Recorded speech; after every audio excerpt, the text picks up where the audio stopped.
¿A dónde vais? A escuchar el Kawin, ¿Qué Kawin? el podcast, po, el de Vida Digna. Estás escuchando El Kawin, un podcast del movimiento solidario Vida Digna de San Joaquín.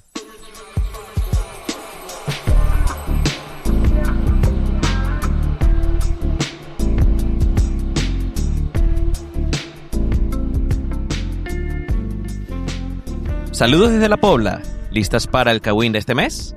Soy Oscar, dinamizador del programa, y este día abordaremos un tema que es de interés para quienes deseamos vivir en una comunidad libre de violencias machistas y de discriminación. Una comunidad donde todas las personas puedan ser plenamente y en colectivo. Como concluyó el antropólogo David Graeber, el precio de vivir en comunidad es la incomodidad. Y hoy sí que vamos a abordar temas que incomodan y muchas veces se opta por esconder debajo de la alfombra, como dicen. Las violencias que sufren a diario las mujeres, las personas disidentes de sexo y género y, en general, los cuerpos feminizados. Así que hoy nos acompaña una invitada muy especial. Démosle la palabra a la compañera y dejemos que se presente y nos comparta su opinión frente a ¿es legítimo autodefenderse ante el machismo? Hola, buenas tardes. Mi nombre es Carolina Espinosa. Soy madre de Fer y abuela de Gael. En estos momentos estoy acá invitada, muchas gracias, doy las gracias al podcast por esta invitación. Un poco reviviendo el 25N, ¿no? Asumimos que esta conversación es para hablar de violencia, como decías tú, compañero, hace un ratito en la presentación, hablar de cosas incómodas, ¿no? Estoy aquí para eso. Y la primera pregunta tiene que ver con la autodefensa, si es legítima o no. Bueno, en ese sentido, tengo que hacer un poquito de historia, de contar un poco la experiencia de nuestro comité en la bandera. Nosotros empezamos hace ya 10 años, hace 8 años que tenemos nuestras viviendas y hace ya por 2015 comenzamos el Movimiento Solidario Vida Digna, en donde decidimos trabajar con la mayor población de mujeres, digamos, que tenían la demanda de la vivienda. Esta demanda comenzó a ser muy, muy, muy grande en la población y nosotros decidimos levantar comités de vivienda. Bueno, desde ahí, ya en el conocimiento, en el juntarnos con las vecinas, en el encontrarnos con las vecinas y en el entender que todo el conjunto habitacional era mayoritariamente compuesto por mujeres, nos dimos cuenta que iban surgiendo más problemas que solamente la vivienda. No era solamente la demanda social negada, que es un derecho social que no está garantizado en Chile. Por lo tanto, bueno, aparte de ese, había muchas más otras demandas que comenzaron a surgir con las vecinas. Y bueno, en realidad el tema de la violencia surge porque nos empezamos a dar cuenta que en cada vida de vecinas, en cada experiencia que conocíamos, íbamos enfrentándonos a distintos tipos de violencia. Las vecinas no, a veces incluso la ignorancia un poco es nuestra mayor enemiga, porque no sabían que era un tipo de violencia, no entendían que había violencia estructural, que había violencia física. O sea, como que todos conocemos la violencia física, es la más evidente, y que a lo largo de nuestra vida nos vamos enfrentando a ella, pero habían distintos tipos de violencias que teníamos que ir evidenciando. Bueno, yo creo que el evidenciar violencias tiene mucho que ver con entender el sistema, entender que el sistema es patriarcal, el patriarcado es una estructura, máquina gigante que perpetúa este tipo de violencias, perpetúa el machismo, los micromachismos, la desigualdad, los roles de género, las injusticias, básicamente. Entonces, cuando uno se da cuenta de que la violencia es más que algo simbólico, que tiene que ver a lo mejor con lo físico, sino que tiene que ver con la estructura social, podemos defender la autodefensa, valga la redundancia, ¿no?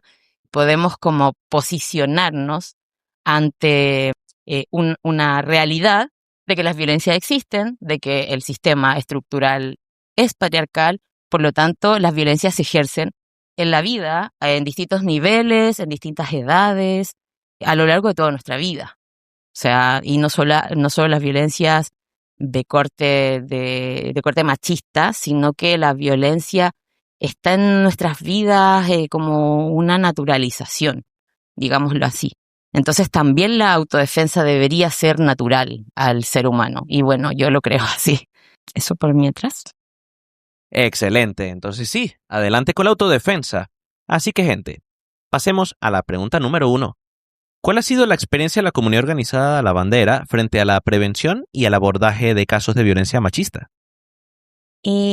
Bueno, como les mencionaba antes, nuestro comité parte en el 2015 y tuvimos 8 años para caminar juntos y juntas todos los años que obtuvimos nuestras viviendas. Por lo tanto, como les mencionaba antes, estas alertas de violencias empezaron a surgirnos en la vida cotidiana con las vecinas. No fue algo que buscamos, no fue que estábamos preparadas tampoco. Nosotros comenzamos con una iniciativa que es la experiencia de la Asamblea de Mujeres en la población, en donde trabajábamos con niñeces de la escuelita, pero después ya como la exigencia fue un poco mayor con mujeres, empezamos a trabajar esa demanda. Los primeros años nosotras trabajamos la formación y el autocuidado, que fueron evidencias claras de lo que carecían las mujeres dentro de la población. Y cuando ya empezamos a entender y a identificar todo este tipo de problemáticas, empezamos a abordar la violencia de una forma más pedagógica, como es nuestra costumbre en el movimiento, que bastantes venimos desde la educación popular. Comenzamos a entender que la prevención tenía que ver primero con visibilizar las violencias, evidenciarlas. Y en esa visibilización de cada una, porque como mencionaba antes, no es solamente la violencia física, sino que es más estructural y un poco solapada, debajo de la alfombra, como decía ahí al inicio. Son temas incómodos que no se hablan, por lo tanto empezamos a hablarlo de una forma más amigable. Empezamos a entender que en las asambleas podíamos hablar de otros temas, no solamente de vivienda, no solamente formarnos sobre las leyes, los artículos, las condiciones del negocio inmobiliario o un montón de cosas que también son violencias y también son injusticias y desigualdades. Por lo tanto, de ahí partimos que existían muchas mujeres que habían tenido violencias, por ejemplo, obstétricas, violencias en el embarazo, violencias con la pareja.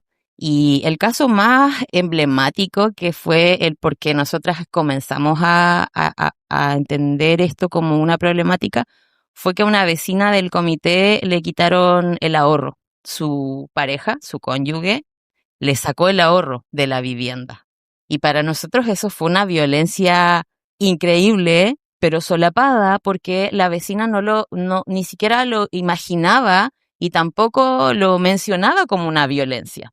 Entonces también hacer esa visibilización de que la violencia económica hacia las mujeres también es un impacto y repercute mucho en la vida, porque hay mujeres que solo se quedan al lado de su pareja porque tienen una condición tal vez económica que las asegura, o con los hijos o con la casa.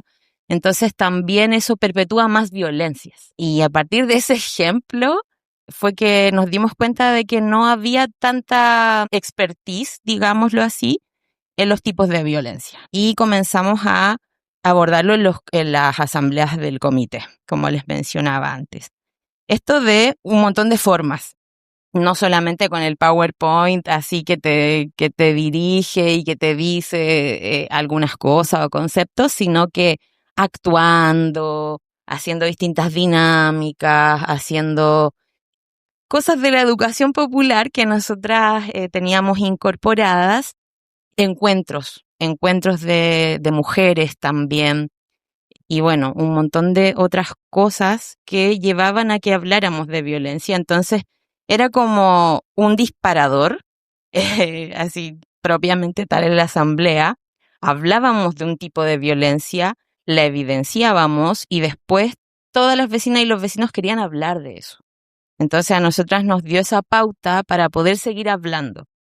Y a medida que corría el tiempo, ya las vecinas que querían instalar más temas y temas más profundos o más difíciles de abordar, lo hablábamos en otra instancia.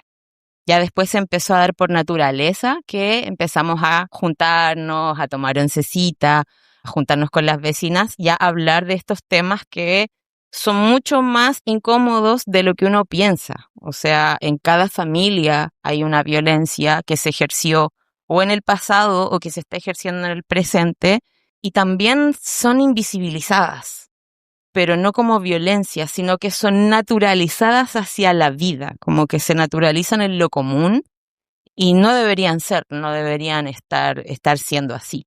Entonces, bueno, esa fue una de las formas más menos invasivas, en verdad, que encontramos para abordarlo, porque tampoco somos CERNAM ni psicólogas, ni tenemos no estamos preparadas para eso, pero en ese primer inicio, ahora ya estamos mucho más preparadas, llevamos muchos años, pero en esos inicios era como tener confianza, dar la confianza de poder hablar estos temas que eran súper incómodos y fue súper nutritivo, comenzamos ahí un trabajo mucho más de profundidad con las vecinas, un trabajo más de conocernos, de encontrarnos y de poder decirnos las cosas también. Esto no es un grupo, ni fue un grupo de afinidad, ni de mujeres que se hicieron amigas, sino de compañeras que podíamos abordar temas más en común y en conjunto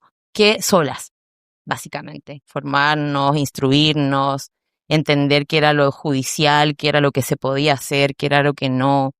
Porque, como menciono, la naturalización de la violencia está instalada y yo creo que está instalada en el mundo. O sea, en estos momentos estamos en guerra y se mata todos los días. Entonces es como uno prende la tele y la violencia está en todos lados. Y para eso teníamos que dar a entender que la violencia es estructural. Entonces, la formación nos hizo empezar a caminar a este abordaje más comunitario, que en verdad es como le mencionamos, lo llamamos abordaje comunitario de las violencias, porque también el caso a caso cada caso es muy diferente al otro, pero todas tenemos en común que hayamos atravesado por alguna violencia. Hola, soy Gloria y le quiero hacer una pregunta a Caro. Lo que pasa es que nosotros el fin de semana estuvimos haciendo una dinámica sobre tipos de violencia y sobre todo ejemplificando en la comunidad del comité. Y nos pasó que había gente que no lo veía tanto como violencia o culpaba a la mujer o que no estaba dispuesto a ayudar porque al final se terminaban metiendo en un lío o la mujer no aceptaba la ayuda. Me imagino que ustedes también durante todo su proceso vieron esos casos y nos gustaría saber cómo lo afrontaron o cómo se puede reconocer cuando es una negación por desconocimiento o es cuando es en realidad una persona que ejerce un tipo de violencia que se quiere esconder. Ya, buena, gracias Gloria por tu pregunta, creo que también nosotros la tuvimos. Por lo mismo, como les mencionaba antes, el proceso previo fue muy pedagógico. Tuvo que ser lento, tuvo que ser con mucho cuidado, cautela, respeto, porque al principio éramos las feministas que casi que veníamos a cortar cabeza. Y eso, lamentablemente, en el trabajo del feminismo territorial se demoniza un poco hablar de esto. Ya lo hemos mencionado que son estos temas incómodos. Y tiene que ver con que la sociedad es culposa. La sociedad tiene mucha culpa porque tiene mucho arraigo de estos mandatos que tenemos en la vida, los mandatos de género, los mandatos de raza, de etnia, de cómo te tienes que casar, cómo te tienes que vestir, hay un montón de imposiciones hacia las mujeres que nosotras también las tenemos naturalizadas. Entonces, por eso nosotras pensamos que era mucho más abordable, a lo mejor distinguiendo estas violencias de a poco, yendo de menos a más, porque claro, partimos con violencia obstétrica, que es como lo que muchas mujeres viven en su proceso de prenatal, postnatal y a lo mejor embarazo o parto también. Pero claro, después terminamos haciendo intervenciones sobre 7 muertes en una semana, por ejemplo, 7 feminicidios. Entonces, claro, fuimos acostumbrando un poco a que se dejara de naturalizar que la violencia era normal y mencionarlas con su nombre, su apellido. Entonces, por eso, cuando la gente ya se concientiza de algo y entiende que está mal o no está bien hacerlo, o ejercer un tipo de violencia, se cuestiona. La verdad que este es un tema que nos atraviesa a todos y tenemos que cuestionarlo todos. No es solamente del hombre hacia la mujer, sino que de nosotros hacia la naturaleza, de nosotros hacia los animales, a cómo vivimos nuestra vida, a las niñeces, a la crianza. Entonces, no es un tema que se acabe. Yo siento que nosotros llevamos ya 10 años, vamos a vivir ahora 2 años juntis, todos en la comunidad, y no es algo que se haya acabado, no es algo que esté determinado, pero sí, por ejemplo, pudimos lograr el acuerdo colectivo de nuestras 80 familias de vivir comunidades libres de violencia, evidenciándolas, como te decía primero, o sea, después ya en el futuro, cuando uno adquiere esta confianza y estas formas de entender estas complicidades, porque también nosotras las mujeres tenemos que abrir espacios de complicidad para conspirar, para juntarnos, para hacernos cariñitos, para aprender, para contarnos secretos, porque hay cosas que a veces no les vamos a contar ni a nuestras familias. Entonces, estos espacios son muy necesarios para poder después la intervención, como era tu pregunta. O sea, claramente tenemos que vivir con ese precepto de la sociedad que te dice cómo vivir y también transformarlo. O sea, somos súper capaces los seres humanos de poder rectificar nuestras conductas y si un grupo común te está diciendo que eso es una violencia, es una violencia. Hay que aceptarlo, hay que evidenciarla. Y sí, tuvimos un montón de varones que nos molestaban o que nos decían en la asamblea, las feministas, ¿por qué solo hablan de esto? ¿Por qué las mujeres? Y no sé qué. Porque sí, es hostil el tema, es hostil. Nadie quiere abordarlo, nadie quiere hablar de esto porque es difícil y porque también si uno se involucra mucho es como que te estás metiendo en la vida del otro. Pero también tenemos que llegar a ser capaces de generar acuerdos colectivos. Y esos acuerdos colectivos creo que van a ser preponderantes en la futura comunidad. ¿Qué les parece si vamos a la pregunta 2? ¿A qué tipo de violencias se ha enfrentado y qué aprendizajes les ha dado estos años de trabajo con la Asamblea de Mujeres y la comunidad organizada La Bandera? Bueno, cuando nos referimos a los tipos de violencia, hemos tenido que abordar varios. Hemos tenido que dar harta cara a situaciones en verdad que pasan. Pues la vida cotidiana es un poco como este hilo conductor que iba diciendo de la violencia, como te atraviesa la vida. Es inherente que nos vamos a encontrar con algún tipo de violencia, por supuesto, viviendo juntos. Nos pasa en nuestras vidas sociales, en nuestras vidas personales, íntimas y por supuesto que nos va a pasar en lo comunitario. Lo personal es político, entonces tiene que ver con que no estamos libres, digámoslo así, todes. No, acá no hay como discriminación de si es hacia la mujer o haciendo este gran separatismo, porque no es así. Nosotros construimos comunidades organizadas y en ese sentido está todo el conjunto habitacional o todos los que habitamos ahí. Nos ha pasado que hemos tenido que enfrentar violencia física directamente. No voy a desclasificar información porque es delicada, porque es compleja, pero sí hemos tenido que abordar ese tipo de violencias y esas intervenciones son más con un seguimiento, un acompañamiento legal, acompañamiento económico, laboral, redes de las familias afectadas. Hemos tenido que hacer protocolos. Básicamente, como mencionaba antes, no es los mismos casos, por lo tanto hemos tenido que abordar el caso a caso y protocolizar según el caso. Porque, por ejemplo, ante una violencia doméstica, no sé, que tenga que ver con, por ejemplo, vecinos se trataron mal verbalmente. Eso es un tipo de violencia, todos lo sabemos, por lo tanto, todos los vecinos sabemos que vamos a intervenir. Eso está clarísimo cuando ya firmamos el acuerdo de comunidades libres de violencia. Por lo tanto, tenemos comisiones y tenemos ahí un protocolizado de cómo se abordan. Se interviene, se conversa, se trata de resolver. Hay otros casos que sí hemos tenido que utilizar la fuerza y ahí vamos a la primera parte de la entrevista, que si es legítima o no la autodefensa. Por supuesto que sí, cuando están ejerciendo violencia hacia una mujer delante de toda la comunidad, independiente de que estén en su espacio íntimo, cuando es una decisión colectiva, nosotros intervenimos.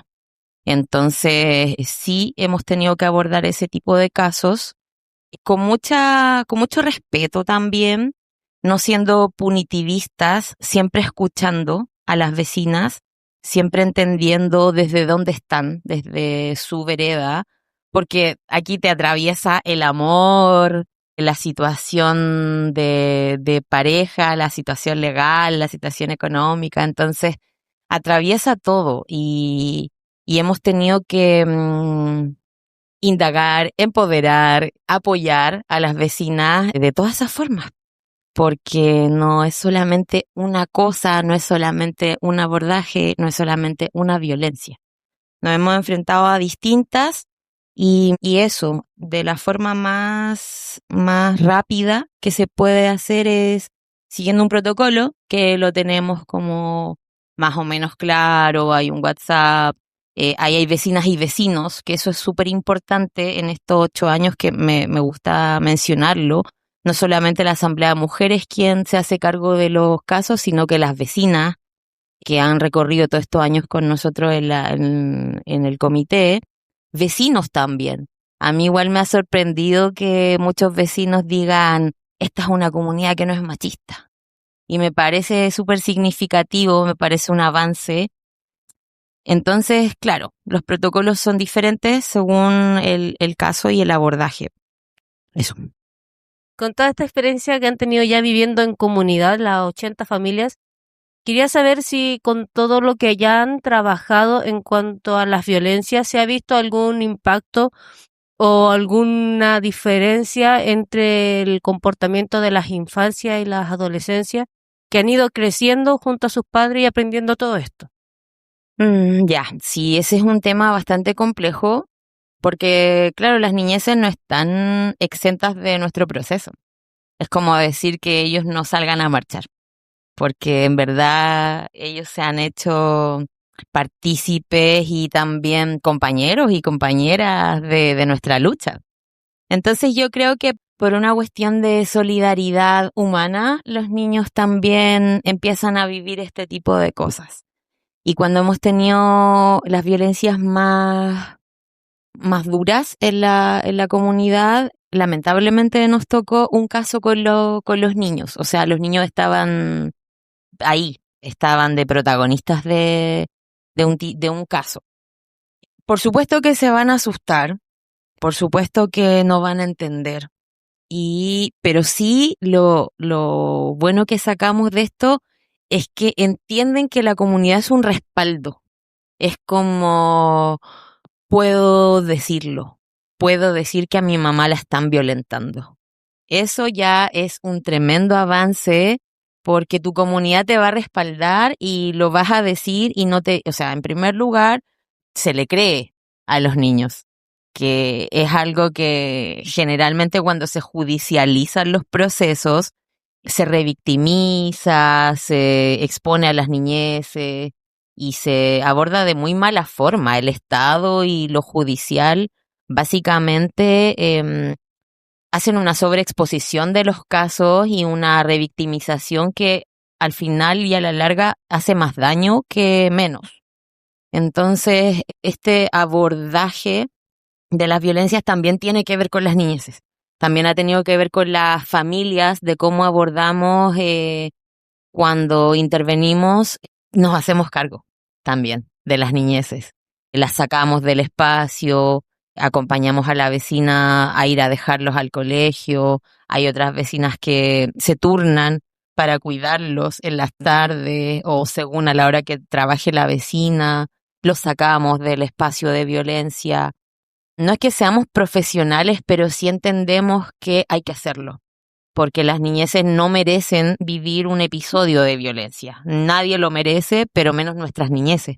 Entonces, sí ha sido un poco difícil, pero es imposible sacar esa parte, porque somos comunidad. La comunidad también tiene ahí a las niñeces, a las juventudes también.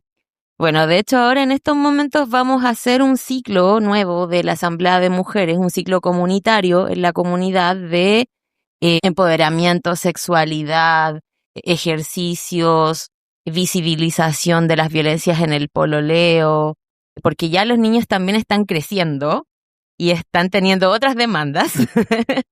Y ahí vamos como viendo siempre según la demanda qué es lo que hay que hacer. Yo soy muy de decir que el territorio es quien te guía. Y en el territorio, cuando las niñas, en este caso, nuestra comunidad es nuestro territorio, o sea, nuestro territorio común, digámoslo así. Si las niñeces también están ahí necesitando de escucha o de algún consejo o de que los protejan, tenemos que estar ahí. Caramba, con ese cierre tan maravilloso, aquí nos vamos a ir con la última pregunta y con grandes expectativas, por supuesto. Muy bien, quisieras compartir algunas palabras para alentar a las vecinas, además de consejos para quienes quieren organizarse y combatir el machismo. Ya, sí, por supuesto. Por supuesto que me gustaría siempre invitar y convocar a las vecinas, a los vecinos, a toda la comunidad a que siempre se organice, a entender que el límite lo ponemos luchando. Son cosas que hemos aprendido de muchas historias de lucha de Latinoamérica, de otras latitudes, en donde encuentran sus soluciones en comunidad. Creo que lo más importante que podemos transmitir en estos 10 años que ya llevamos de lucha es que la ignorancia es súper peligrosa. En estos momentos también que estamos en elecciones y en tiempos de definiciones políticas sobre los países, es re importante formarse. Es necesario, es vital que las vecinas se organicen, se empoderen, entiendan, comprendan sus vidas, se conozcan, se autoconozcan, se encuentren también. También vivimos tiempos en donde el individualismo gana, por lo tanto, invitar al encuentro, invitar a la escucha, al compartirnos, al compartir algo, al compartir conversa, al compartir escucha, al compartir incluso la comida o cuando alguna le falta, y ahí está la otra. Entonces, mi invitación siempre va a ser a seguir organizándonos, a donde se pueda resolver entre todes, que nos podamos resolver entre todes, a no hacerle caso tanto a lo que nos imponen y a entender que otro mundo es posible, que lo podemos construir y que podemos pulsar día a día para que eso se cristalice, para que se materialice, para que veamos nuestras comunidades bonitas, libres de violencia, libres de narcotráfico, para que tengamos nosotros la satisfacción en nuestras comunidades de que las niñeces están sin peligro.